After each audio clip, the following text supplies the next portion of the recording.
স্বরাষ্ট্র উপদেষ্টা গত পরশুদিন কি ঘোষণা দিয়েছেন দেখেছেন? যদি কোনো জায়গায় কোনো ডাকাত, চোর, ছিনতাইকারী, চাঁদাবাজ ধরতে পারেন, জায়গায় মেরে ফেলবেন, কোনো বিচার নেই।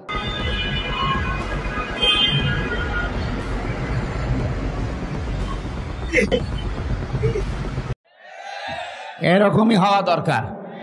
যা আরম্ভ করেছে ওরা, আজকে আমি প্রশাসনের সাথে একজনের কথা বলছিলাম আসার সময়, বলছে এখন যে বিশৃঙ্খলাগুলো তৈরি হচ্ছে সব ওদের ভেতর থেকে আমাদের ভেতরে ঢুকতেছে, যেন এই সরকার ব্যর্থ হয়ে যায়। এই জন্য খুব সতর্ক থাকা লাগবে ভাই। এই ছেলে, এমন এক চড় দেব না কানের নিচে, জায়গা মতো বসে পড়বেন আপনি। বিয়াদবের বাচ্চা, বিয়াদব। 14 বার কথা বলা লাগে, ভণ্ডামি করার জন্য আসে এখানে। একজন যদি দাঁড়িয়ে থাকে না সামনে, এমনি মেজাজটা খারাপ হয়ে আছে, এরপরে যদি এত ডিস্টার্ব হয় কথা বোঝানো যায়। গতবার গাবতলী থেকে আসার সময় এই মাহফিলে আমি বের হয়েছিলাম, ওখান থেকে 9টা থেকে এই জায়গায় এসে 10টায় উঠবো, কিন্তু ওসি সাহেব আমার এমন তাড়া দিয়েছে, এক তাড়ায় প্রায় 1.5 কিলোমিটার শুধু দৌড়িয়েছি, তা মাঠের ভেতরে। এই আগস্টের 5 তারিখের পরে ওই ওসি এই সিরাজগঞ্জ গোল চত্বরে দেখা করছে। আর রাত 2টার সময় আমি চা খাচ্ছি বসে, আমি, আব্দুল বারী রশিদি ভাই, এরপর হোসাইন আহমেদ, মাহফুজ, আরও 2জন ছিল। এসে বলছো হুজুর মাফ করে দিন। কে ভাই আপনি? আমি ওই সেই গাবতলী থানার ওসি। আরে শয়তান, এইদিকে আর তোরাই তো খুঁজছি, কোথায় ছিলি এতদিন? বলছো হুজুর আমারে বদলি করে দিয়েছে, আমার নামে বিভাগীয় মামলা হয়েছে, আমি এখন কক্সবাজারে ওই টেকনাফে আসি চুরি করি, মাফ করবো, আগে টাকা ফেরত দেন। ওই দিন আমারে তো ধরতে পারেননি, গাড়িটা ধরিয়ে, ড্রাইভারে ধরিয়ে, আব্দুল বারী রশিদির ওর গাড়ি ধরিয়ে, আব্দুল সালামের গাড়ি ধরিয়ে আপনারা 1,13,000 টাকা নিয়েছেন। ওই টাকাগুলো ফেরত দেবেন, এরপরে আপনার মাফ হবে। হুজুর টাকা নেই, মাফ কিসের? 7 দিন সময় দিলাম, টাকা ফেরত দেওয়া লাগবে। টাকা ফেরত দিয়েছে 1 লাখ। পুলিশ যে টাকা ফেরত দেয় বাংলাদেশে মনে হয় এই প্রথম। তাছাড়া আপনি পেয়েছেন পুলিশ 10 টাকা ফেলে ছাড়ে না। আমি প্রথম জেলখানায় গিয়েছিলাম যখন থানার হাজতে ছিলাম, ওখান থেকে যখন জেলে নিয়ে যাবে কয়েকজন তো দেখতে গেছে, বের হওয়ার সময় আমার কাছে টাকা ছিল মাত্র 10 টাকা। আমরা বলছো টাকা, টাকা পাবো কোথায়? বলছে না, আমরা জানি আপনাকে যারা দেখতে এসেছিল কিছু দিয়েছে।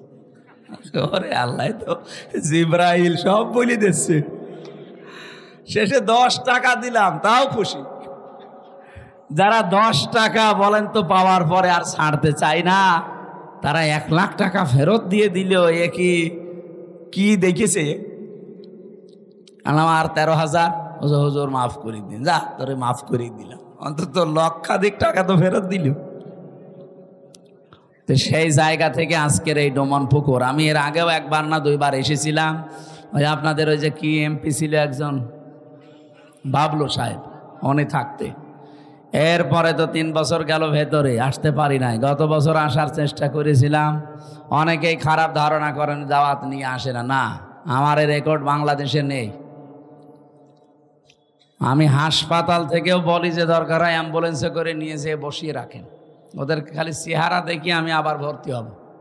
কিন্তু আমি শুনলাম যে গতকাল যিনি মাহফিলে দাওয়াত নিয়েছিলেন, ওই যে সেই ছোট হুজুরটা, ওটা নাকি আসে নাই।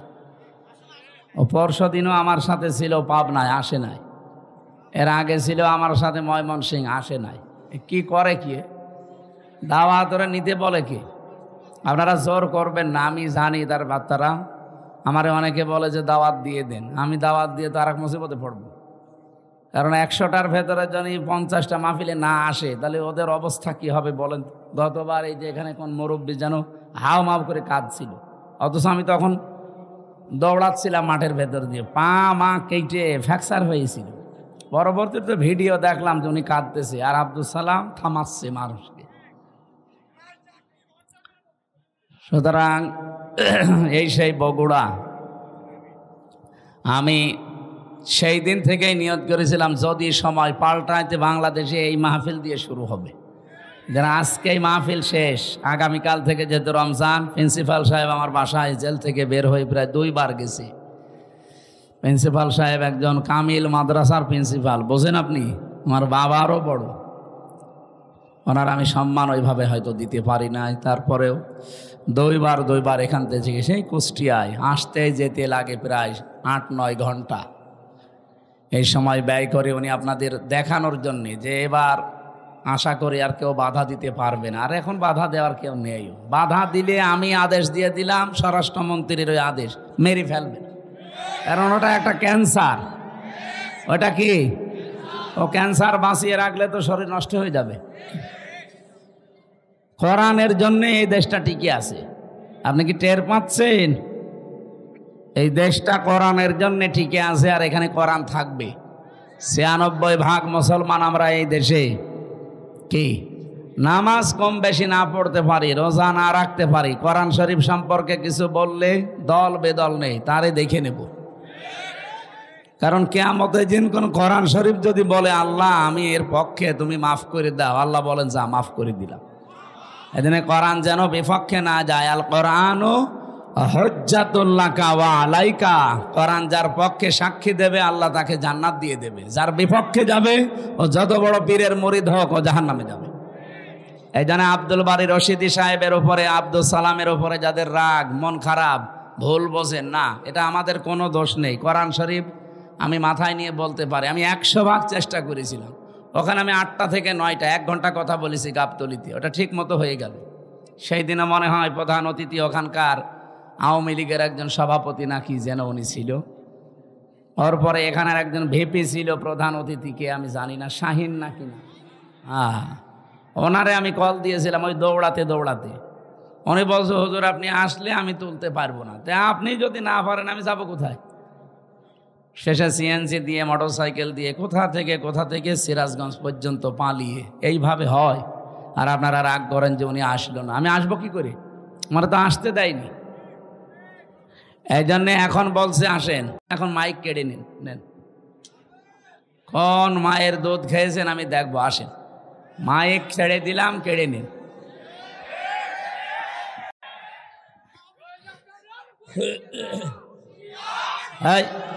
এখন ওইটা আর নেই, যেহেতু বলার দরকার নেই, 27 পালিয়েছে। আমি সেদিন মালয়েশিয়া ছিলাম, দেখি ওরা তো আর ওই যে সাহেব পাড়ায় ওঠে না, সব হোটেলে বসে বসে নিচতলায় দেখলাম চা খাচ্ছে। কি গো? বলছো হুজুর আমরা আগেই পালিয়েছি। আর কেন সাহেব পাড়ায় উঠবেন না? ওখানে একটু মায়ের খাবো, সব তালা লাগানো, ওখানে উঠতে পারবো না। এদেশে বাংলার জনগণ আছে, পিটিয়ে ভর্তা বানিয়ে ফেলবে। কি করলেন আপনি বলেন? 15.5 বছর যায় মারিং কাটিং করলেন, এখন নিজেও খেতে পারেন না, আমাদেরকেও খেতে দিলেন না। কি কথা বলেন না কেন?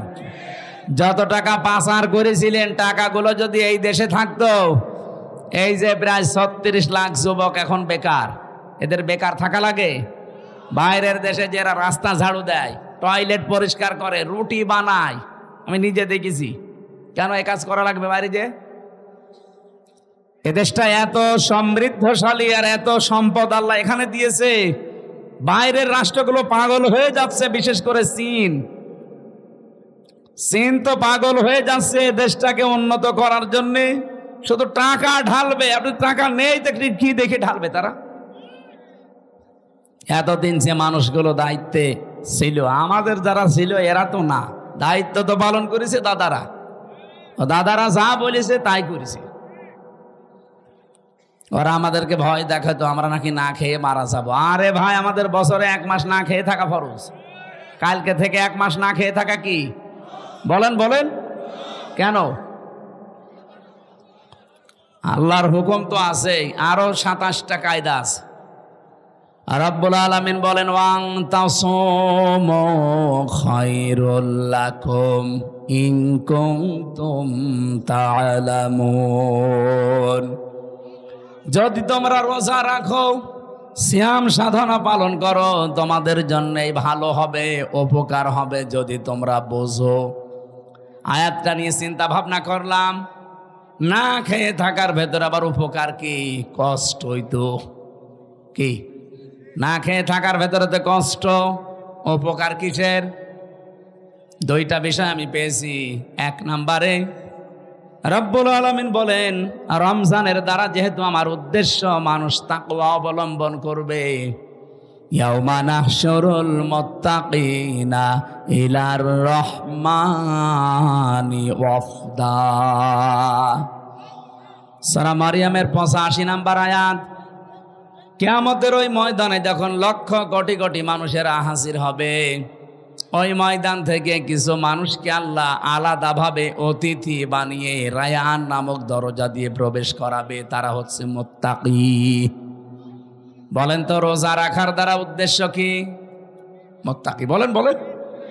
এর পরের আয়াতে দেখেন, অনাসুকুল মুজরিমিনা ইলা জাহান্নামা ওয়িরদা। রব্বুল আলামিন বলেন, যারা পাপিষ্ঠ এদেরকে আমি আল্লাহ তৃষ্ণার্থ, ওয়িরদা মানে তৃষ্ণার্থ, ক্ষুধার্ত অবস্থায় ধাক্কা দিতে দিতে জাহান্নামের দিকে নিয়ে যাব। আমি চিন্তা করলাম, ওয়িরদা দিল কেন আল্লাহ? এমনিতে ধাক্কা দেন, আমি জাহান্নামে পড়ে যাই, আবার আমাকে দুর্বল করবেন, তৃষ্ণার্ত করবেন, ক্ষুধার্ত অবস্থায় নিয়ে যাবেন কেন? আমার ছোট্ট মাথায় এসেছে এখান থেকে, পৃথিবীতে আল্লাহ রোজা দেওয়ার পেছনে যত কারণ, তার অন্যতম কারণ ধনীদেরকে আল্লাহ বোঝাতে চায় যে না খেয়ে থাকলে কি হয় দেখ।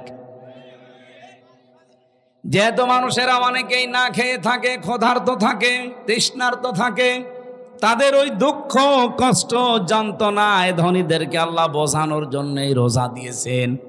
এই রোজা যারা রাখে নাই, এই মুজরিম, এই পাপিষ্ঠদেরকে আল্লাহ এমন ধাক্কা দেবে যখন ক্ষুধার্ত এবং তৃষ্ণার্ত থাকবে। বলেন নাউজুবিল্লাহ।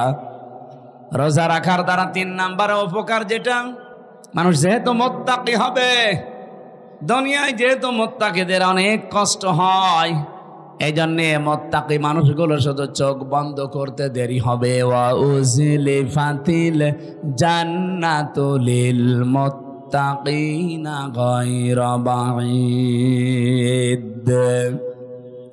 রব্বুল আলামিন বলেন, আমার মুত্তাকি বান্দাদের দুনিয়ার জীবন শেষ হলে ওদের আর কোনো কষ্ট নেই, এমনকি জান্নাতেও হেঁটে যাওয়া লাগবে না। উজলিফাত এ শাব্দিক অর্থ হচ্ছে নিকটবর্তী করে দেবে আল্লাহ। আপনাকে জান্নাত ডাক দিয়ে কাছে নিয়ে তারপরে ঢোকাবে, আপনাকে হেঁটে জান্নাতে যাওয়া লাগবে না। গায়রা বাঈদ, দূরে থাকবে না, জান্নাত আপনার একেবারে কাছাকাছি আল্লাহ পাক পৌঁছিয়ে দেবে। জান্নাতের নিয়ম হচ্ছে, জান্নাতের কোনো দরজা বন্ধ থাকে না। হাত্তা ইযা জাউহা ওয়া ফুতিহাত আবওয়াবুহা ওয়া ক্বাল। এই আয়াতটা আমি জেলখানায় যেয়ে বুঝেছি। এর আগে আমি বহু তাফসির পড়েছি, আলেম যারা আছেন তাদেরকে বলছি। এবার আপনারা হয়তো এটা জেনেছেন কিনা আমার জানা নেই। জেলে যাবার পরে আয়াতটা আমার কাছে ক্লিয়ার হয়েছে এইভাবে, আল্লাহ পাক জাহান্নামের যত জায়গায় বর্ণনা দিয়েছেন কোরআনে, জাহান্নামের দরজাগুলো বন্ধ থাকবে এই কথা আছে। জাহান্নামের দরজা কি থাকে? সব বন্ধ থাকে সব সময়, 24 ঘন্টা অলওয়েজ। এইটা পেয়েছি আমি। হাত্তা ইযা জাউহা ফুতিহাত আবওয়াবুহা, এখানে মাঝখানে ওয়া নেই। আল্লাহ পাক বলেন, জাহান্নামের ফেরেশতারা যখন ধাক্কা দিতে দিতে ওকে জাহান্নামের গেটে নিয়ে যাবে, জাহান্নামের দরজা তো সব সময় বন্ধ থাকে। যিনি দারোয়ান ফেরেশতা আছে, মালিক দায়িত্বে, তিনি দরজা খুলে দেবে। প্রবেশ করার সঙ্গে সঙ্গে আবার দরজা আটক হয়ে যাবে। কিন্তু জান্নাতের দরজা কোনো সময় আল্লাহ বন্ধ রাখে না, 24 ঘন্টা ওপেন রেখে দেয়। এই মানুষগুলো যখন জান্নাত কাছে নিয়ে এসে আপনাকে প্রবেশ করাবে, জান্নাতের দরজা তো বন্ধ নেই, খোলাই থাকবে। জেলখানায় গিয়ে আজটা বুঝলাম এইভাবে। আমি এর আগে জানতাম না যে জেলখানা এভাবে 24 ঘন্টায় বন্ধ থাকে, কিন্তু এখন দেখলাম যে জেলখানা কিন্তু 24 ঘন্টা তালা লাগানো। যখন কাউকে নিয়ে যায় তালা খুলে ভেতরে ঢুকিয়ে দেয়, আবার যখন ভেতর থেকে আসবে কেউ বের হলে আবার বন্ধ করে দেয়।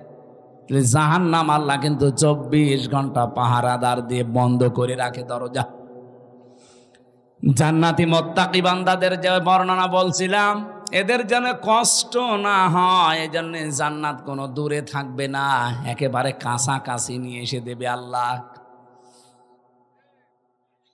27টা উপকারের কথা আমি তাফসিরে মাযহারিতে পড়েছি। আমি আলেমদেরকে বলছি নোট করে আপনি নিজে মানুষকে শোনাবেন। 1 নম্বরে উপকার হচ্ছে মাত্র 2017 সালে এটা আবিষ্কার হয়েছে, অটোফেজি। নাম শোনেননি? যেই বিজ্ঞানী এটা আবিষ্কার করেছে ইউশোনারি ওসামি, এর বাড়ি জাপানে। চিকিৎসা বিজ্ঞানের উপরে গবেষণা চালিয়ে একটা নোবেল পর্যন্ত পেয়েছে, নোবেল পুরস্কার। 2017 সালে মানে চিন্তা ভাবনা করেছে মানুষের এই শরীর নিয়ে। পুরা বডির ভেতরে 2 কোটির উপরে কোষ তিনি পেয়েছেন। কত কোষ পেয়েছেন? 2 কোটি। কিন্তু এই 11-12 মাসে একাধারে মানুষ যখন খাবার খেতেই থাকে তখন ওই পাশাপাশি কিছু কোষ তৈরি হয়। ওই কোষগুলো শরীরের এই 3.5 হাত বডিতে 2টা ক্ষতি করে। 1 নম্বরে আপনার শরীরে হয় ক্যান্সার হবে, নাই টিউমার হবে। বিজ্ঞান এখন 5.5 কেজি রক্ত পেয়েছে আমাদের শরীরে। এই 5.5 কেজি রক্তের ভেতরে 5 প্রকার ক্যান্সার হয়, আর টিউমার হয় 3 জাতের। হয়তো কোনোটা ফুলে ওঠে, কোনোটা ভেতরে থাকে, কোনোটা ফলেও না ভেতরেও থাকে না, রক্তের সাথে আস্তে আস্তে মিশে যায়। এই যে কোষ যেগুলো বৃদ্ধি হয়েছে 11-12 মাস ধরে, এইগুলোর কারণে এই সমস্যাটা তৈরি হয়। চিন্তা করলেন কিভাবে এই কোষ থেকে মানুষকে মুক্ত করা যায়। তিনি 13 বছর একাধারে গবেষণা করেছিলেন। সর্বশেষ তার গবেষণা এটাই এসেছে যে 12 মাসের যদি একটা মাস কেউ দিনের বেলা না খেয়ে থাকতে পারে 29 কি 30 দিন একাধারে, তাহলে আসল আল্লাহ যে কোষ দিয়েছিলেন 2 কোটি, বাকি যে কোষগুলো বৃদ্ধি হয়েছে ওই কোষ যখন কিছু খেতে না পায় তখন ওই পাশেরটা খাওয়া আরম্ভ করে। আল্লাহর দেওয়া কোষগুলো এই অটোমেটিক তৈরি হওয়া কোষগুলোকে খেতে খেতে 30 দিনে পোড়াটা সাবাড় করে ফেলে। 30 দিন যদি একাধারে খেতে থাকে ওর শরীরে অতিরিক্ত আর একটা কোষও বাকি থাকে না। তার মানে কোষ যখন অতিরিক্ত নেই, আপনি ক্যান্সার থেকে বেঁচে গেলেন, আপনি টিউমার থেকে বেঁচে গেলেন। চিন্তা করছে এই তথ্যটা পৃথিবীর কোন ধর্মে আছে কিনা দেখি। 4,500 ধর্মীয় গ্রন্থ দুনিয়ায় আছে এখন। উনি সবগুলো একটা একটা করে মিলিয়ে না, কোন গ্রন্থে এই তথ্য নেই। সর্বশেষ মুসলমানদের ধর্মীয় গ্রন্থ কোরআন, এইটা তিনি পেয়েছেন। পাবার পরে দেখেন যে এখানে আছে 30 দিন আল্লাহর বান্দারা 1 বছরে না খেয়ে থাকবে। এই তো পেয়েছি আমি যা মনে করেছিলাম। 13টা বছর আমি গবেষণা করে যা পেয়েছি, মুসলমানদের ধর্মীয় কিতাবে এটা অনেক আগেই দেওয়া আছে।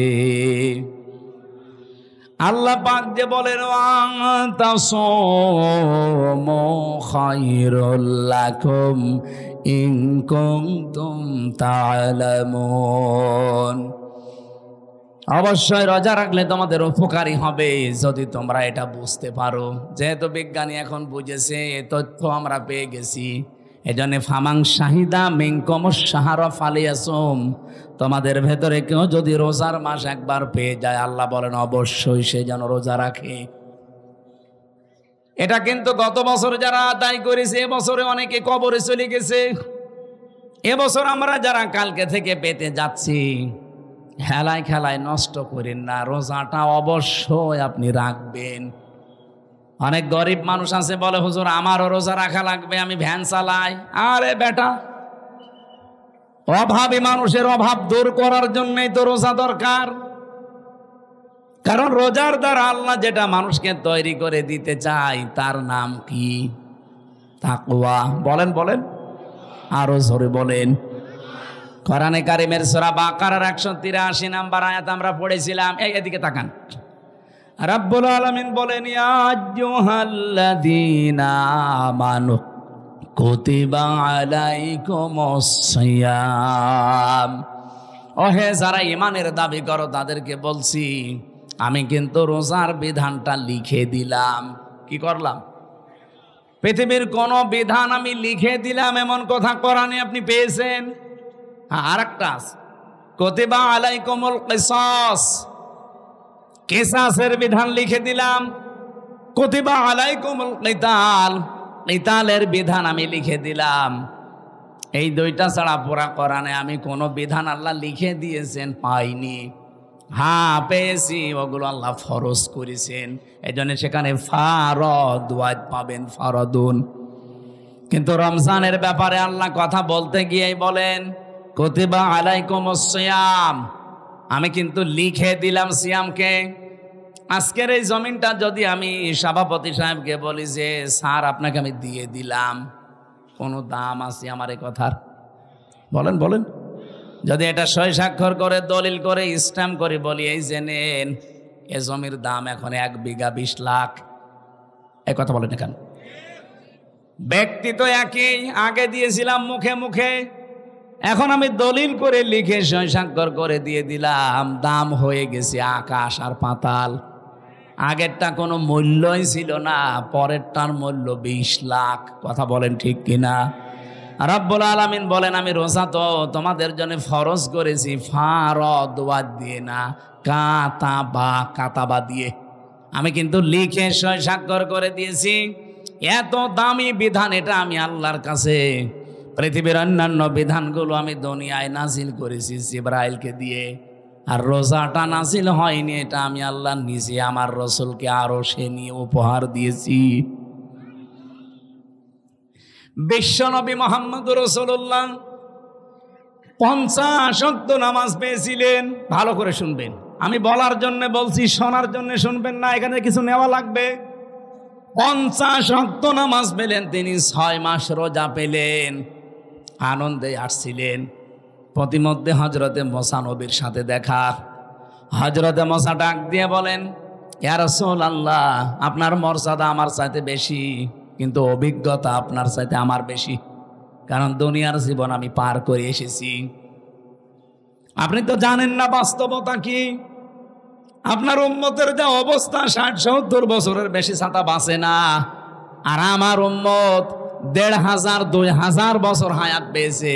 ওরা পাহাড় কেটে বাড়ি বানিয়েছে, এত শক্তিশালী ছিল।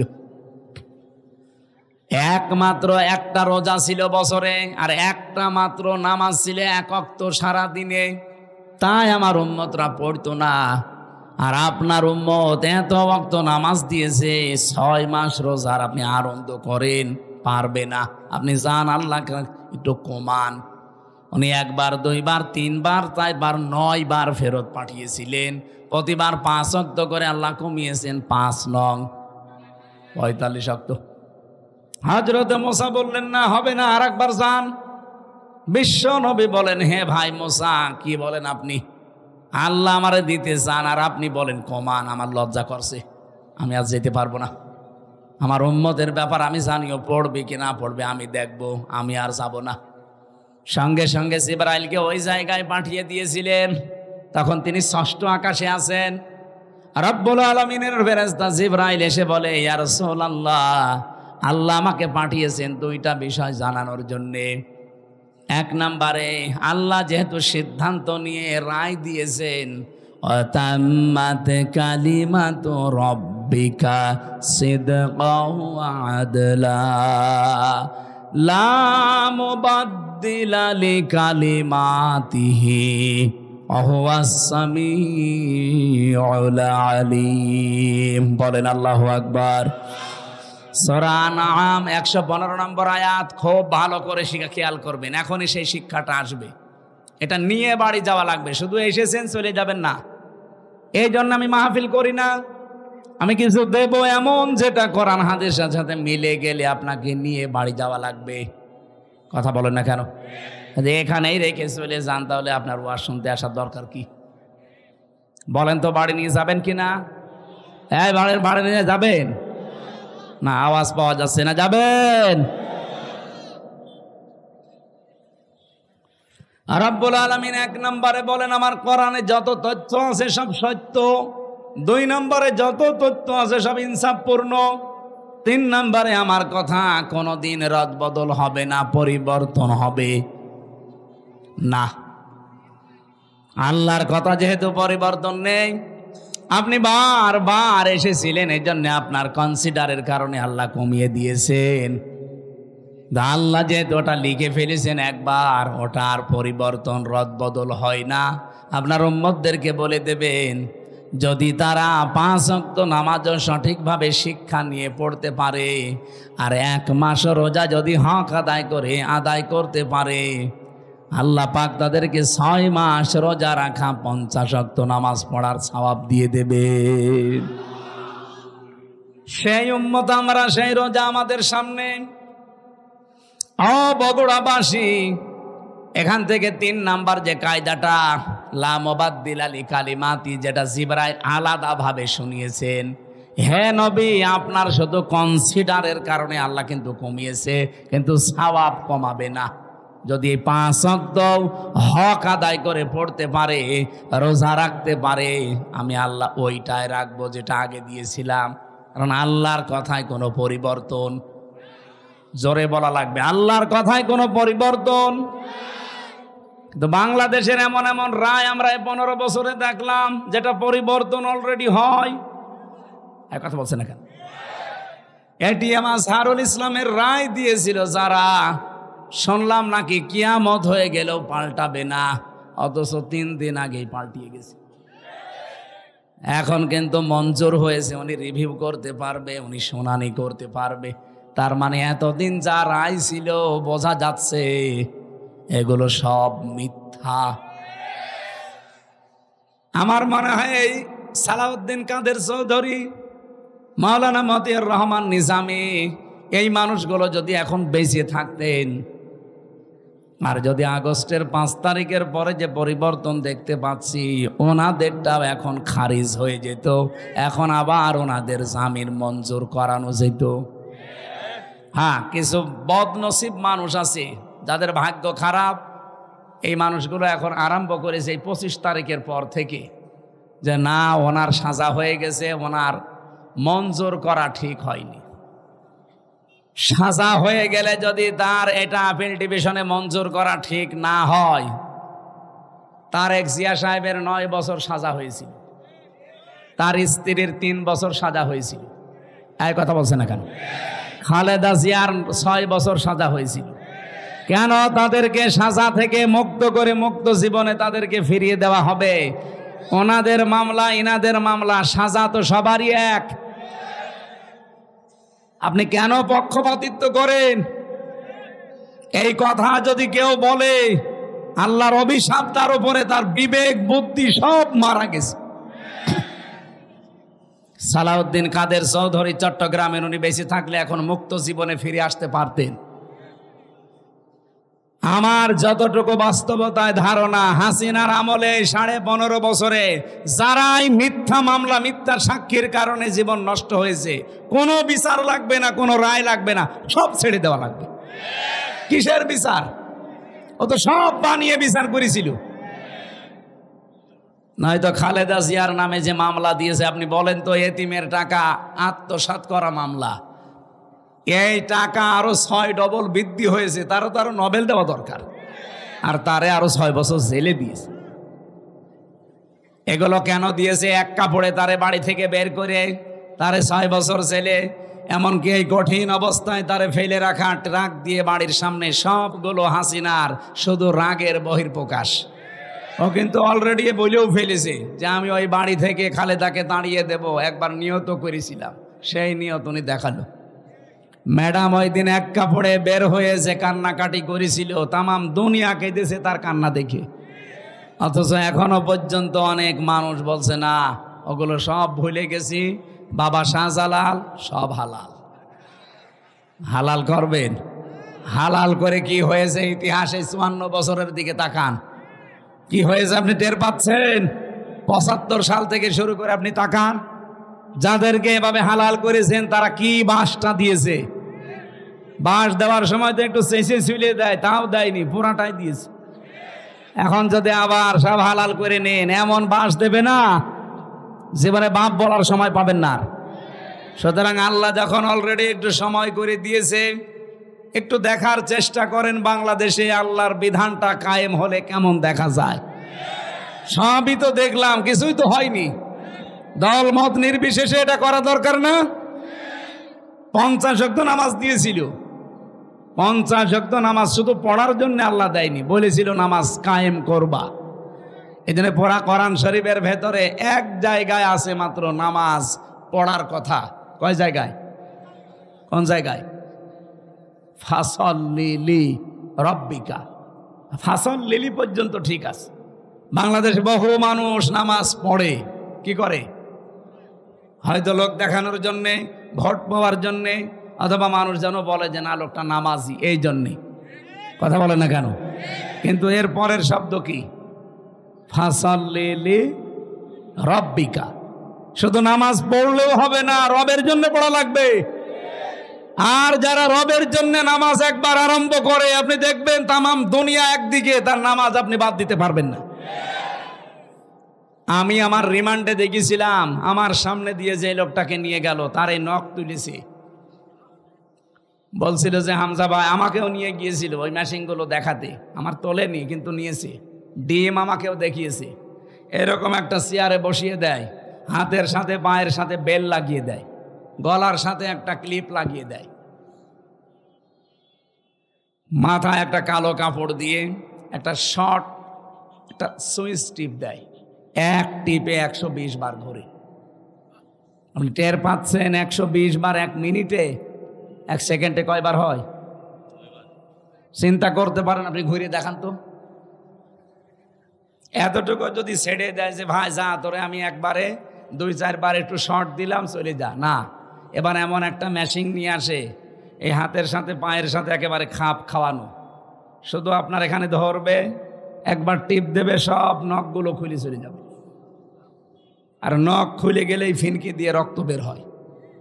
আপনি নখ খুলে দেখেন কি রক্ত বের হয়। রক্ত যেই ফিনকি দিয়ে বের হবে তখন পাতলা মিহি যে লবণ ওটা ছিটিয়ে দেয়। বলতেই যদি আমার এমন লাগে, আমি নিজে ফেস করে আসলাম, কত বড় কঠিন ছিল বলেন তো। আপনি একটু নিজেকে কোনোদিন আয়না ঘরের সামনে দাঁড় করান যে ব্যারিস্টার আরমান 8 বছর ছিল ওই ঘরটায়, এদিকে 3.5 হাত, এদিকে 1.5 হাত, সামনে টয়লেট দেওয়া, যার কোনো দরজা নেই, কোনো দেওয়াল নেই, ওদের সামনে বসে টয়লেট করা লাগবে। আমি নিজে করেছি। জেলখানায় তো তাও অন্তত 1-1.5 হাত টয়লেটের দরজা দেওয়া আছে, আর ওখানে কোনো দরজা নেই, আবার পার সাথে চেন বাঁধা থাকে। আপনি কতক্ষণ থাকতে পারবেন এইভাবে? 2 দিন, 5 দিন, 7 দিন। ওইটা লোক 8 বছর কাটিয়েছে, 10 বছর কাটিয়েছে আমান আজমি ভাই। এখনো পর্যন্ত অনেকে জালেমের সাফাই গায় আর বলে না এটিএম আজহারুল সাজা প্রাপ্ত মানুষ, ওনারে মামলায় জামিন দেওয়া হবে কেন? ওরে জবাই করা দরকার শয়তান। হাসিনার আবার মামলা কিসের? ও তো যা করেছে সব রাগে পড়ে ওর বাবার ওই হত্যার প্রতিশোধ নেওয়ার জন্য। ওর বাবার নাম শুনলে আজ পর্যন্ত কোনো মানুষ এ কথা বলেছে যে শহীদ বঙ্গবন্ধু? না, আমি পাইনি। কিন্তু আপনাদের বগুড়ার সন্তান শহীদ জিয়া নাম শুনলেই মানুষ আগে শহীদ বলে। কেন? এমনি এই শব্দটা তো খেলাচোরা জিনিস না যে যাত্রার নামের সাথে লাগিয়ে দেবেন। শহীদ হওয়া কত বড় দামি জিনিস আল্লাহর কাছে জানেন? শহীদরা মরে গেছে কথা বলাও নিষেধ, শহীদরা মরে গেছে ধারণা করাও নিষেধ। কত দামি শব্দ! এই জন্য আমরা শহীদ বঙ্গবন্ধু আজ পর্যন্ত কারো মুখে শুনি না, কেউ বলেও না। হ্যাঁ, এতটুকু বলে যে ওনারে ওইভাবে মারা ঠিক হয়নি, ওনারে টুকরো টুকরো করার দরকার ছিল। কিন্তু শহীদ জিয়ার নাম শুনলে আপনি বলেন, নাম শুনলে আগে মানুষ শহীদ বলে। উনি যে কাজটা করে দিয়েছিলেন আরাফাতের ময়দানে, ওনার জীবনে কি কবুল হবে না হবে আমি জানি না, তো ভালো লেগেছে। লক্ষ লক্ষ মানুষ সেখানে যে ছায়ায় আশ্রয় পায়। আমি নিজেও সে আশ্রয়ে ছিলাম ছায়ায়। মন থেকে এমনি দোয়া আসে, আল্লাহ এই ছায়াটা যিনি দিলেন তৈরি করে, তার মাথার ওপর তোমার কুদরতের ছায়া তুমি দিয়ে দিও। আরাফাতের ময়দানে হাসিদের দোয়া আল্লাহ ফেরত দেয় না, কবুল হয়। লক্ষ লক্ষ হাসিরা এই দোয়া করে শুধু এই নিম গাছের জন্য, কবুল হবে না? আমিও মন থেকে লোকটার জন্য শ্রদ্ধা এবং সম্মান নিয়ে দোয়া করি, আল্লাহ যেন শহীদ জিয়াকে শহীদ হিসাবে কবুল করেন এবং তাকে যেন মাফ করে দেন। বলেন আমিন। এই জিয়া পরিবারটা আপনারা জানেন একটা মাজলুম পরিবার। তার একটা ছেলেকে মেরে ফেলেছে, বউটাকে জেলে রেখেছিল, একটা ছেলে তো বাইরে। কত বড় কঠিন পরিস্থিতি পার করলো। অথচ এই দলের ভেতরে এখন বাম আর রাম দুই গ্রুপ হয়ে একটা অলরেডি দাদা বাবুদের সাথে বাবা শাহজালাল সব হালাল করার চেষ্টায় আছে। তার একটা গ্রুপ যেটা ডানপন্থী, এরা এত কঠোর, কোনো ভারত না কোনো পাকিস্তান না, এই দেশ চলবে আমাদের নিজেদের ভোটে। আর আমরা এইটা চাই। এদেশের মাতব্বরি কোনো ভারত না, কোনো চীন না, কোনো পাকিস্তান না, কোনো সৌদি আরব না, এখানে চলবে আমাদের মন মতো। যেহেতু ৯৬% মুসলমান এখানে আমরা বাস করি, আমরা আল্লাহর গোলাম পরিচয় দেই, সুতরাং আমরা আল্লাহর বিধান এখানে চাই। এ ব্যাপারে কারো যদি দ্বিমত থাকে হাত তোলেন, তোলেন।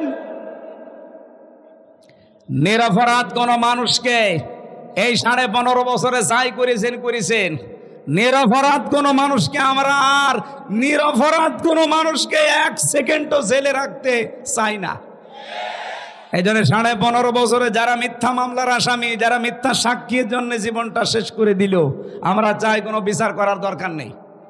আইন মন্ত্রণালয়ে যিনি দায়িত্বে আছেন, আপনি ঢাকা ভার্সিটির একজন শ্রদ্ধাভাজন স্যার, আপনার সম্পর্কে অনেক কিছু তথ্য এখন সামনে আসছে। আশা করছি সাপ তুলতে যে কি কেঁচো খুঁড়তে যে আবার সাপ বেরিয়ে যেন না আসে। এটা আমার সামনে শুধু এই ১০,০০০ ২০,০০০ মানুষ না, এখন ১৮ কোটি মানুষ আমার সামনে, এটা রেকর্ড হচ্ছে, সারা দুনিয়া চলছে। সবার পক্ষ থেকে আমি আহ্বান জানাচ্ছি, আমার ইমানের দাবি থেকে এটিএম আজহারুল ইসলামকে নিঃস্বার্থে মুক্তি দিয়ে তার কাছে ক্ষমা চাওয়া হোক। এই কথা বলেন না কেন? এই বৈধ দাবিতে আপনারা নেই? কারা আছেন দেখি তো ভাই, লিল্লাহে তাকবীর। দেখেন তো হাত তোলেনি কে?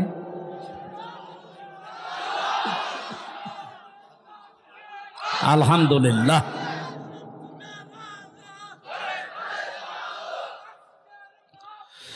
আমার ভাইরা,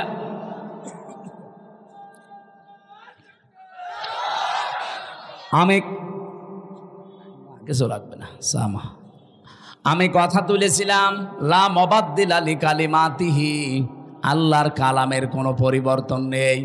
বাংলাদেশের কালামগুলো যে পরিবর্তন এখন হয়ে গেল, এটার দ্বারা আজ আন্তর্জাতিক যে বিচার ব্যবস্থা আছে কি কি পরিগণিত হচ্ছে এই দেশটা, আপনি বলেন। সারা বিশ্ব থেকে দেখেন ধিক্কার আসবে।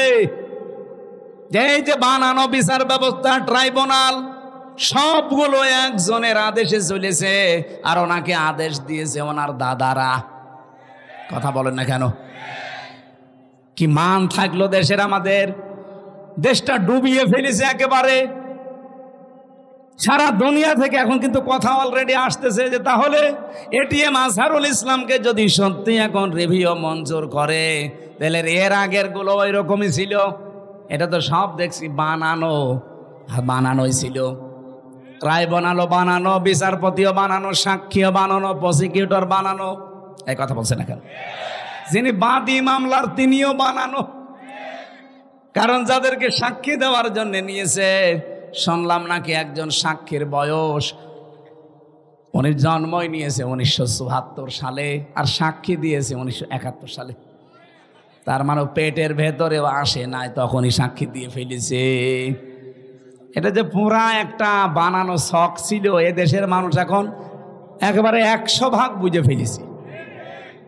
আল্লাহর নবীর এই হাদিস থেকে যে বর্ণনা দিচ্ছিলাম, 6 মাস রোজা কিন্তু লিখিত ছিল, কোনো রদ বদল আছে? বলেন বলেন।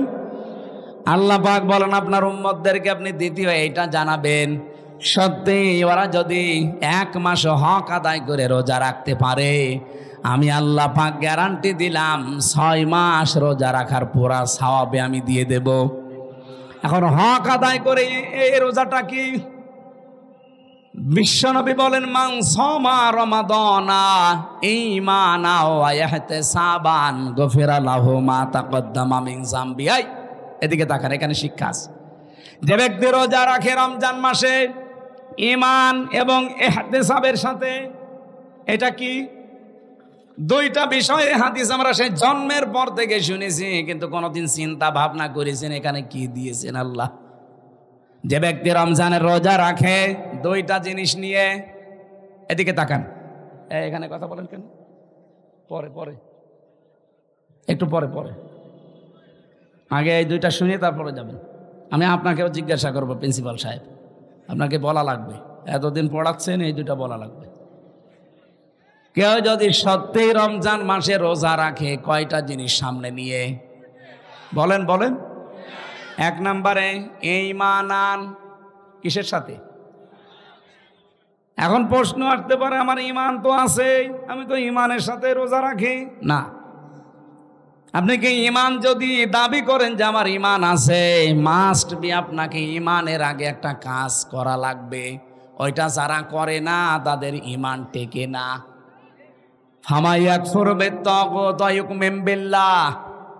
আল্লাহ পাক নিজে বলেন সূরা বাকারা 256 নম্বর আয়াতের মাঝের অংশে আছে, কেউ ঈমান আনতে চাইলে তার প্রথম কাজ হবে সে যেন তাগুতকে ছেড়ে দেয়। তাগুত কাকে বলে? তাগুতের অর্থ চারটা। এক নাম্বার তাগুত হচ্ছে ওই শক্তি যে আল্লাহর হুকুম নিজে মানে না, অন্য কেউ মানবে মানতেও দেয় না। বলেন তো এই তাগুত পৃথিবীতে নেই? হ্যাঁ বলেন না কেন? চারিপাশে আমাদের এই শক্তি আছে, নিজেও মানে না, কেউ মানবে মানতেও দেয় না। দুই নম্বরে তাগুত শয়তান। দুই নম্বরে কি? তিন নম্বরে তাগুত মানুষের তৈরি করা আইন। এটা আপনার ঘা লেগে গেল না? আমি কি গোপন করে দেব? না, গোপন করার জন্য আসি না, আর গোপন করলে আমার ওয়াজ শোনাও জায়েজ নেই। সুতরাং মানুষের তৈরি করা আইন যারা দুনিয়ায় প্রতিষ্ঠা করার কাজ করেন, আপনি কিন্তু তাগুত। আপনার ঈমান এখনো আনাই হয়নি। আর আপনার এই যে ঈমান দিয়ে আপনি রোজা রাখবেন, রোজার যে পরবর্তী শব্দ গফিরা লাহু মা তাকদ্দামা মিন যামবি, আপনার সব অপরাধ আল্লাহ মাফ করে দেবে। দেবে কি করে? আপনি তো রোজা রেখেছিলেন ঈমান ছাড়া। আপনি কি মনে করেন যে পৃথিবীর অন্যান্য ধর্মে যারা আছে তারা রোজা রাখে না? আমি বাইরের দেশগুলোতে ইহুদিদের সাথে মিশেছি, খ্রিস্টানদের সাথে মিশেছি, বৌদ্ধদের সাথে মিশেছি, আর মুশরিক তো পাশেই আছে। এদের সাথে তো পিরায় পিরায় দেখা হতো আগে, কারণ এই বাংলাদেশের ছাড়া আমার বেশি অনুষ্ঠানগুলো ভারতে হয়েছে। আশপাশে কোনো প্রদেশ আমার বাঁক নেই। এই জন্য আপনাদের চাইতে ওদের সাথে আমার মেলামেশা বেশি আছে। দেখেছি এই বিশ্বের যে কয়টা নাম বলছি, প্রত্যেক জাতি কম বেশি রোজা রাখে, কিন্তু তাদের রোজা আমাদের আল্লাহর নির্দেশ এবং রসুলের দেখানো পথে না। খ্রিস্টানরা রোজা রাখে, ওরা ইফতারি করে না। ইহুদিরা রোজা রাখে, ওরা সেহরি করে না। আর হিন্দু যারা কেউ মরে গেল ওরাও রোজা রাখে, উপোস থাকে, ওরা সেহরিও নেই ইফতারিও নেই। আমাদের নবী যে আনন্দের কথা জানিয়েছেন, লিসাইমি ফারহাতান, ফারহাতুন ইনদা ফিতরিহি ওয়া ফারহাতুন ইনদা লিকাই রাব্বিহি। ইবনে মাজাহ শরীফের হাদিস। নবীজি বলেন প্রতিটি রোজাদারের জন্য দুইটা আনন্দের জায়গা আছে। এক নম্বরে ও যখন ইফতারি নিয়ে বসবে সারা দিনের পরে, তখন একটা আলাদা আনন্দ আল্লাহ তাকে দান করবে। দুই নম্বরে যখন এই রোজাদাররা রায়্যান নামক দরজা দিয়ে প্রবেশ করে আল্লাহর সাক্ষাৎ পাবে, এটা সবচাইতে বড় আনন্দের বিষয়। অন্যান্য জাতির রোজা কি আমাদের মতো? বলেন বলেন। তাহলে প্রথম নম্বরে কি বললাম? রোজা রাখতে হলে আপনাকে এক নম্বরে ঈমান আন, ঈমানের সাথে। আর ঈমান আনতে হলে আগে আপনাকে তাগুত ছাড়া লাগবে। যারা আল্লাহর বিধান মানে না, মানতে দেয় না, এটা মাইনাস। শয়তান মাইনাস। এখন যদি বলেন শয়তান পাবো কোথায়? আছে, শয়তান নেই? যারা অহংকার করে তারা শয়তান, যারা অপচয় করে তারা শয়তান, যারা যৌনতা ছড়ায় তারা শয়তান। এরকম সৃষ্টিতে নেই। আসতে বলেন কারণ এই শয়তান খোঁজা লাগে। শয়তান তো তারা যারা অহংকার করে, শয়তান তারা যারা অপচয় করে, শয়তান তারা যারা নিজেদেরকে যৌন অঙ্গ যেগুলো গোপন রাখা দরকার এগুলো মানুষকে দেখায়। শয়তান খোঁজার জন্য আমেরিকায় যাওয়া লাগবে? এ বগুড়াতেও শয়তান আছে না? এইগুলো থেকে মুক্ত হবেন। 3 নম্বরে, মানুষের তৈরি করা আইন যারা কায়েম করতে চায় এরা শয়তান। এই তাগুতের সাথে যারা আছেন তাদের রোজা হচ্ছে না, এগুলো ছেড়ে দিয়ে রোজা রাখেন, ঈমান হইল। 2 নম্বরে ইহতিসাবান। ইহতিসাব মানে এটা হিসাব থেকে এসেছে। আপনাকে একেবারে পঙ্খানো হিসাব নিকাশ করে করে সামনের জীবন আপনি চালাবেন। কি দিয়ে?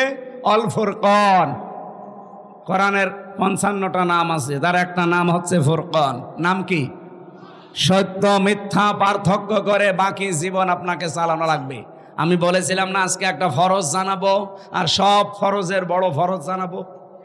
ফরজ হচ্ছে রমজানের রোজা, আর সব ফরজের বড় ফরজ হচ্ছে কোরআন দিয়ে হক আর বাতিল পার্থক্য করে বাকি জীবন চালানো। এই ফরজটা মানা যাবে না, এইটা এখন দরকার। রমজান আসবে, চলেও যাবে 30 দিন পর, কিন্তু আপনি যদি হক আর বাতিল পার্থক্য করে কোরআন দিয়ে জীবন চালাতে না পারেন, আপনার বড় ফরজ আদায় হয়নি, কিয়ামতে ধরা খাবে। আল্লাহ তাআলা এগুলো এমনি দেয়নি আপনাকে। ইউরিদুল্লাহু বিকুমুল ইসরা ওয়ালা ইউরিদু বিকুমুল উসরা ওয়ালিতুকমিলুল ইদ্দাতা ওয়ালিতুকাব্বিরুল্লাহা আলা মা হাদাকুম ওয়া লাআল্লাকুম তাশকুরুন। ইয়াদের ব্যাখ্যায় আমি পড়েছি, আমার উপরে কথা বলে কারা কইরা? শেষ করে দেব নাকি? বেশি রাত হয়ে গেছে, সেহরি খাওয়া লাগবে আজকে নাকি? সেহরি কালকে ইনশাল্লাহ, কালকে। আর একটু কথা বলবো না শেষ করে দেব? রোজা রাখাই লাগবে, মাস্ট বি। আর হক আর বাতিল পার্থক্য করে কোরআন দিয়ে সামনের জীবন চালানোই লাগবে, তাছাড়া রোজার কোনো উপকার আপনি পাবেন? বলেন। রোজাদারের জন্য অন্যতম উপকার হচ্ছে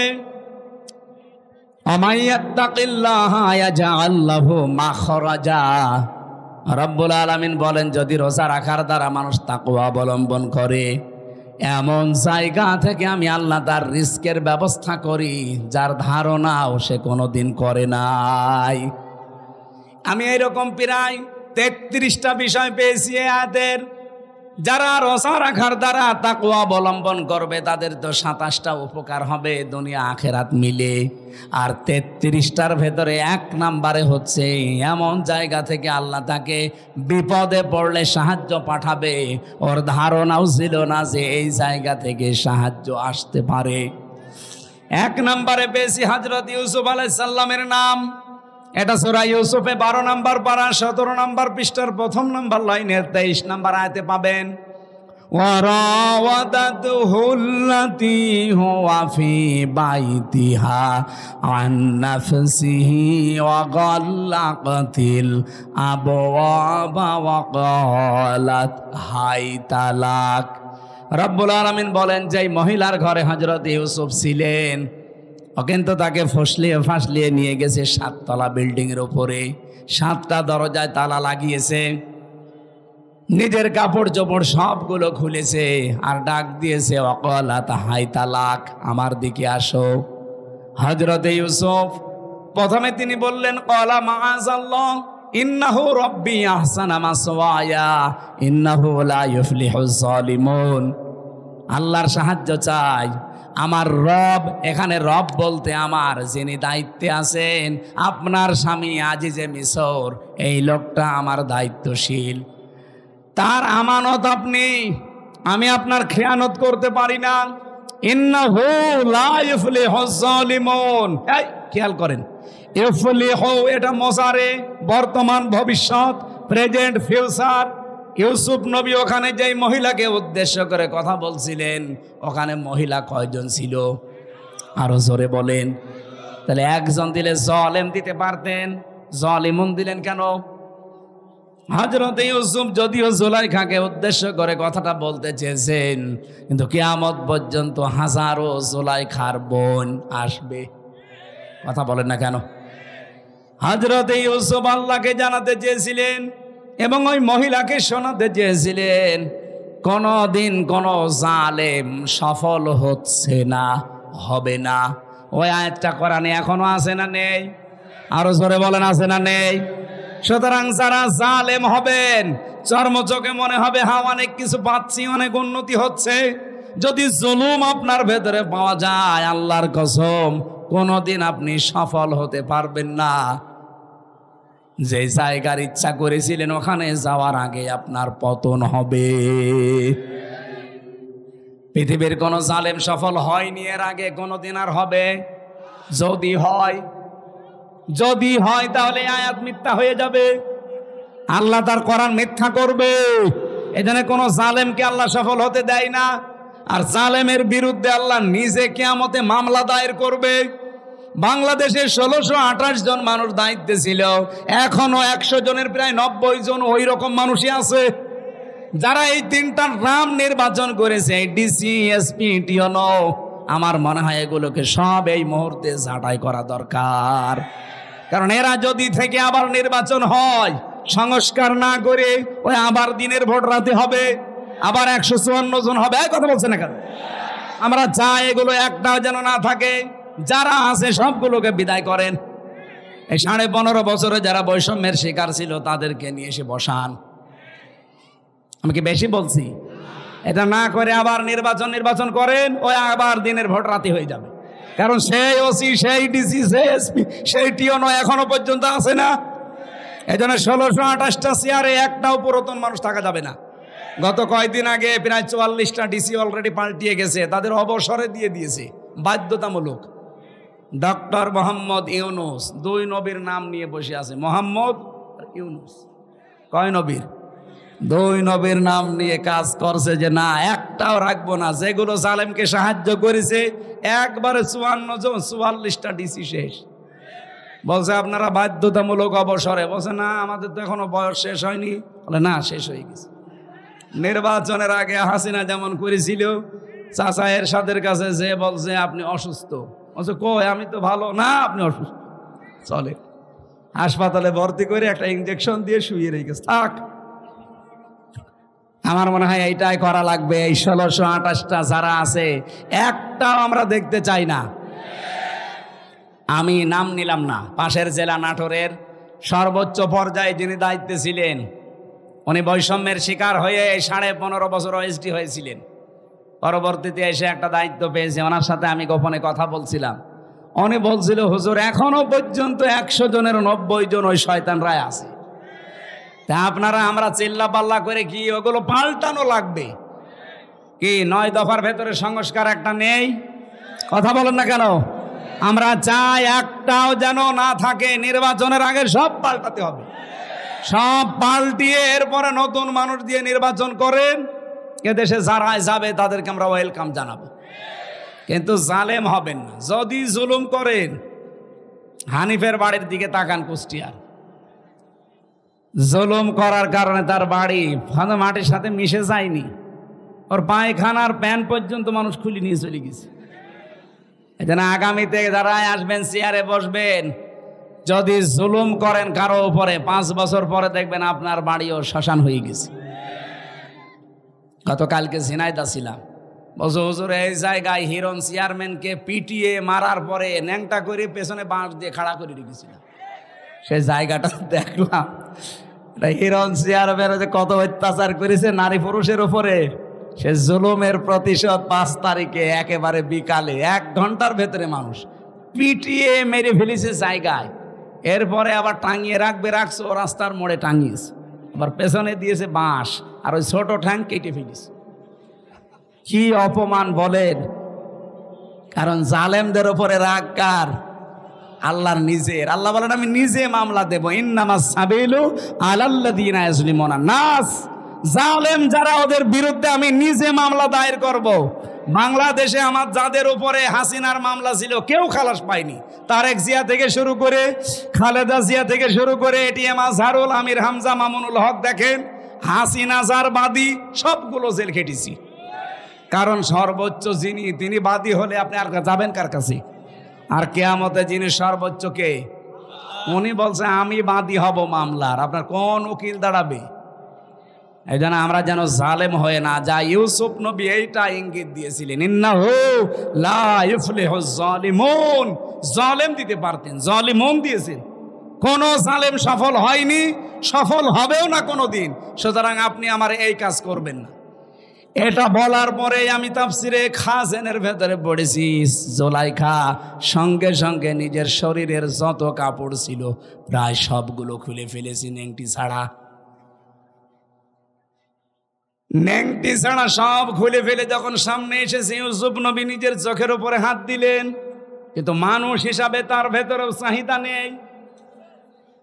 কি আপনি আয়াতের পরবর্তী আয়াত দেখবেন, 24 নম্বর আয়াত সূরা ইউসুফের, ওয়ালাকাদ হাম্মাত বিহি ওয়া হাম্মা বিহা।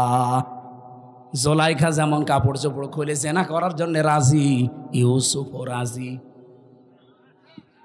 কি প্রিন্সিপাল সাহেব ঠিক আছে এটা? না না মানে ঠিক আছে, আপনি আর বাংলা অর্থ নিয়ে আসেন। ওয়ালাকাদ হাম্মাত বিহি ওয়া হাম্মা বিহা, ইউসুফও রাজি, জুলাইখাও রাজি। না মানে আপনি আমার সাথে বেশি বোঝেন। আপনি কোন কোরআন শরীফ নিয়ে আসেন, বাংলা তো এটাই লিখা আছে। এভাবে অর্থ করলে ইমান থাকবে? এটা নবীর উপরে তহমত চলে যাচ্ছে না জেনার, অথচ আল্লাহ কিন্তু এইভাবেই নাজিল করেছেন, ওয়ালাকাদ হাম্মাত বিহি ওয়া হাম্মা বিহা। আরে ভাই, এই জন্যই তাফসির মাহফিলে আসতে হয়। আপনি যদি সবই বুঝে ফেলেন তা আমি কি ঘাস কাটছি? আল্লাহ রাব্বুল আলামিন বলেন দুইজনেই কিন্তু এগ্রি হয়ে গিয়েছিল। এখানে একজন পুরুষ, ওয়ালাকাদ হাম্মাত, মহিলার শব্দ আল্লাহ দিয়েছেন মুআন্নাস, ওয়ালাকাদ হাম্মাত বিহি ওয়া হাম্মা বিহা, এটা মহিলা। একটা পুরুষের নাম মহিলার নাম দিয়ে আল্লাহ জানাতে চায় জুলাইখা তো আগেই রাজি ছিল, ইউসুফও রাজি হয়ে গিয়েছিল। এই যে ইউসুফও রাজি হয়ে গিয়েছিল, এটার ব্যাখ্যায় তাফসিরে জালালাইনের ভেতরে পড়েছি, হযরত ইউসুফ তো মানুষ না ফেরেশতা? আরো জোরে বলেন। মানুষ হিসাবে চাহিদা আমাদের চাইতে ওনার 100 গুণ বেশি ছিল।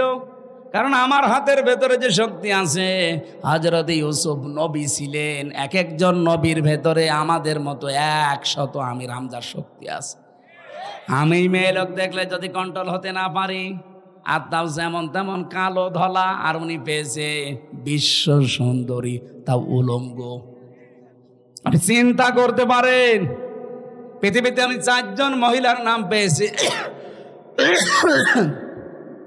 আল্লাহ তাদের সব চাইতে সুন্দর করে বানিয়েছিলেন। 1 নম্বরে আমাদের আদি মাতা হযরতে হাওয়া, 2 নম্বরে জুলাইখা, 3 নম্বরে পেয়েছি হযরতে ইব্রাহিম নবীর বড় স্ত্রী সারা, 4 নম্বরে আমাদের নবীর মেয়ে ছোটটা ফাতেমাতুজ জোহরা।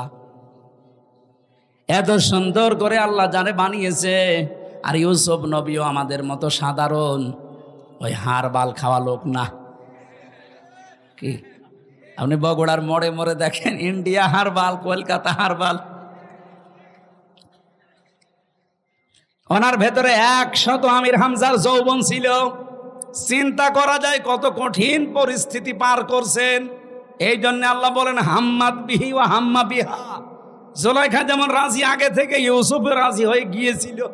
লাউলা আর বরহানা রব্বি, যদি তার রব তাকে কিছু দলিল আর প্রমাণ না দেখাতেন। এই যে আমি তাফসির থেকে নোট করেছি, আল্লাহ পাক বলেন তাকে যদি কিছু দলিল প্রমাণ আমি না দেখাতাম, সেও কিন্তু রাজি হয়ে গিয়েছিল। কি দলিল দেখিয়েছিলেন? এখানে 3টা জিনিসের নাম আছে জালালাইনে। 1 নম্বরে উনি দলিল দেখলেন, ওই ঘরের ভেতরে হযরত জিবরাইল হাজির হয়ে গেছে। কেন হাজির হয়েছিলেন? 1 নাম্বার কারণ হচ্ছে এত কিছু সামনে পাওয়ার পরেও হযরত ইউসুফ এগিয়ে যাননি, উনি খালি পিছাচ্ছিলেন। আর জুলাইখা এগিয়ে যাচ্ছিল। এই যে পিছিয়েছিলেন, এতটুকু আল্লাহর ভালো লেগেছে। রব্বুল আলামিন এই জন্যেই তার কাছে পাঠিয়েছে প্রথম একটা চিঠি। হযরতে জিবরাইল মেলে ধরেছিল, আমি তোমার মালিক বলছি, তুমি কিন্তু জেনা করতে পারো না। 2 নম্বরের দলিল হযরত ইয়াকুব আলাইহিস সালাম, যেন মনে হচ্ছে সরাসরি ঘরের ভেতরে দাঁড়িয়ে বলছে, ইউসুফ আমি তোমার বাবা বলছি, তুমি কিন্তু জেনা করতে পারো না। 3 নম্বরে আকস্মিকভাবে ঘরের ভেতরে একটা অন্ধকার পরিস্থিতি তৈরি হয়ে গিয়েছিল। এই 3টা দলিল দেখার পরে হযরত ইউসুফ মনের ভেতরে যে আশাটা ছিল, ওই আশাটার উপরে ভর করে তিনি কিন্তু জানতেন না যে সবগুলো দরজায় তো তালা মারা, কোনো জায়গায় লাভ নেই। আর মেয়েটাও বলেই দিয়েছে সামনে যে কোনো লাভ হবে না, সব আমার কাছে তালা লাগানো, চাবি এই যে চাবি নিজের কাছে দিয়েছে। হযরত ইউসুফ শুধু মনের উপরে জোর দিয়ে আল্লাহর উপরে ভরসা করে তিনি যখন দৌড় দিয়েছেন, দরজার কাছে যাবার পরে খাজেনে পাবেন, খাজেন তাফসীর, দরজা প্রথম যেটা ওর কাছে যাবার পরে দেখে না, দরজা খোলে না। মনে মনে সিদ্ধান্ত নেন, আল্লাহ আমি তো তোমার উপরে ভরসা করে মনের উপরে জোর দিয়ে এ পর্যন্ত দৌড়িয়ে এসেছিলাম, কমপক্ষে এই বাস থেকে এ বাস পর্যন্ত, এই ঘরের কোণা থেকে এ পর্যন্ত দরজায় আমি আসলাম, কিন্তু দরজা তো যে অবস্থা, এ তো নিজে মানুষের ভাঙা সম্ভব না, তালা লাগানো। ইউসুফ নবী এই কয়েক সেকেন্ডের ভেতরে ভাবছিলেন ওরে মহিলাও দৌড় দিয়েছে। প্রথম নাম্বারে যখন 1 পা 2 পা করে জুলাইখা এগিয়ে আসে, ইউসুফ নবী তো চোখ বন্ধ করেছিলেন, হঠাৎ চোখ খুলে দেখে দরজা খুলে গেছে। রাব্বুল আলামিন বলেন, ওয়া ইয়াত্তাকিল্লাহা ইয়ারযুকহু মিন হাইসু লা ইয়াহতাসিব ওয়া ইয়াতাওয়াক্কাল আলাল্লাহি ফাহুয়া হাসবুহ ইলা আখির আয়া। সূরা তালাকের 2 এবং 3 নম্বর আয়াতে আছে, আল্লাহর প্রতি কেউ যদি তাকওয়া অবলম্বন করতেই পারে, অবশ্যই আল্লাহ এমন জায়গা থেকে তার রাস্তা তৈরি করে দেয় তার ধারণাও ছিল না। ইউসুফ নবী কোনো দিন ধারণা করে নাই যে দরজা খুলতে পারে। খুলেছে কে? কিসের কারণে? তাকওয়া। বলেন বলেন। আমরা রমজান আল্লাহ দিল এইটা তৈরি করার জন্যে। নারী পুরুষ সত্যি যদি এইটা আজ তৈরি করতে পারি 1 মাসের ভেতরে, আগামী বাকি জীবনে এমন এমন জায়গায় বিপদে পড়বেন, সাহায্য আল্লাহ পাঠাবে যেটার ধারণাও আপনার ছিল না। ওই আল্লাহ এখনো নেই। ওই আল্লাহর দিকে তাকিয়ে রমজানের হক আদায় করে রোজা রাখার চেষ্টা চালানো দরকার। আমি শেষ করে দিলাম না, এখানে কিছু কাজ আছে না, মানে আমি শেষ করছি না। হ্যাঁ, এইটা কি করেন আপনারা? হ্যাঁ, ভেতরে যারা দাঁড়িয়ে আছেন ব্যাগ নিয়ে আপনারা দাঁড়ান, দাঁড়িয়ে ওই পাশ থেকে এ পাশে চলে আসেন, এরপরে আমি শুরু করছি। এখানে আমাদের প্রধান অতিথি আজকে মিল্টন ভাই না? প্রধান অতিথি। এত ব্যস্ত মানুষ এতক্ষণ বসে আছেন, আপনি 2 মিনিট দোয়া আছে চলে যেতে পারতেন। এতক্ষণ বসে আছে আলহামদুলিল্লাহ আমাদের বড় ভাই মিল্টন ভাই, উনি আপনাদেরকে সালাম দেবে, দোয়া নেবে, এরপর আমার আলোচনা দেখি কত দূর কি করা যায়, এরপরে দোয়া করব। মাহফিল তো এবছরের মতো এটাই শেষ। বাবা শাহজালাল আজকে সব হালাল করে থুয়ে যাব। ভাইয়ের কাছে দেন। এই সভাপতি আছে আমাদের শাহাবুদ্দিন স্যার, এরপরে আমাদের মিল্টন ভাই আছে। এই কথা বলেন না কেন? আপনি বলেন, আপনি ঘোষণা দিয়ে দেন নাম। এই মাইকটা দেন, মাইকটা দেন। এই যারা টাকা পয়সা দিতে চান ওনাদের কাছে দিয়ে দেন। বিসমিল্লাহির রহমানির রহিম। আজকে বক্তব্য রাখবেন আজকের এই অনুষ্ঠানের প্রধান অতিথি